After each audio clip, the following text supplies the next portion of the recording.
caused quite a, well, racket. I heard it, said Zverev's opponent on Monday. 2016 Wimbledon finalist Milos Raonic. I don't think I looked over.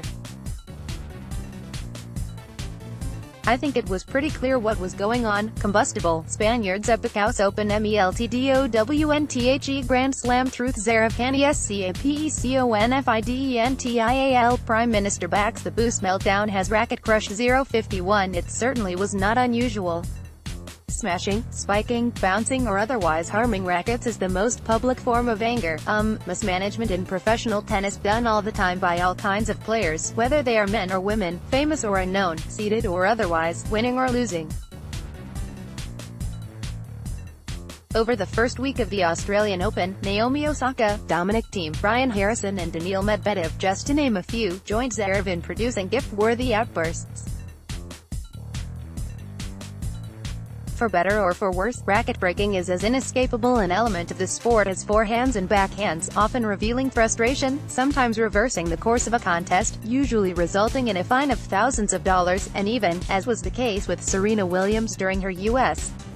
Open final loss to Osaka last September, occasionally costing a player a point, in Williams' case, because of an earlier warning. "I love it," exclaimed Henri Leconte, the 1988 French Open runner-up. "I mean, sure, it's not good for kids to see," he said, "but sometimes, it's very important to show emotion."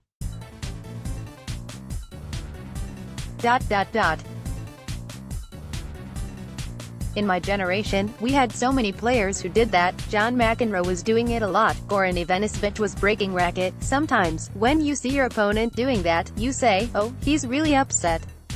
That's good, but if you were playing McEnroe, you were in trouble, because he played better afterwards. Barty, what she must do to make the semi-scare factor 0. Serena's mum's hilarious reaction to US Open Wimbledon's racket-throwing fury 031. Current players will cite McEnroe or Andy Roddick or Marat Safin, among others, when the subject is raised.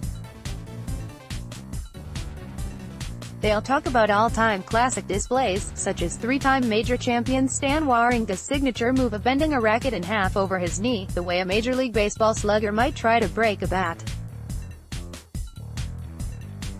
Or Marcos Baghdatis reaching into his bag for additional rackets during a changeover at the 2012 Australian Open, in a match against Wawrinka, until he'd slammed 4 and discarded them. Or Benoit Paire and his multiple racket, sitting then standing tantrum, in a match against Baghdatis, that drew $16,500 in fines, more than double his prize money from last year's Washington tournament. "If we see a guy break a racket, someone will say to me, 'Ah, yours was better,'" said Baghdatis, the 2006 runner-up in Melbourne. "There are worse things. For me, it's something that it's fun to see, it's good for tennis.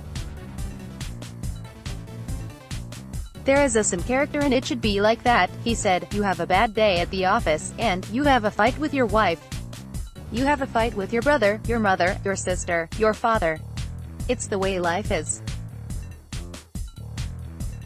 Sometimes you have bad days and it just comes out." Leconte is hardly the only one who wonders about what sort of example is being set for children who are watching, especially those who play tennis. It's become all too commonplace. And it seems like other players see it happening and they think, "Oh, this is okay to do. I think it's bad modeling, and the rackets are obviously expensive," said Tracy Austin, the 1979 and 1981 U.S. Open champion. "Emoting is good. We want to see personalities. But actually being destructive is not helpful for anybody." Ernest Schoolbus, a former top 10 player known for raising racket abuse to an art form, says he wishes he could avoid ever doing it again. He also admits that's not likely. "Sometimes the emotions just take over. It's a fight. It's like a gladiator fight. It's not like you're laying in bed and can just be relaxed," Schoolbus said. "Emotions just come out. I'm against it, personally, because you can fix your problems on court in a different way.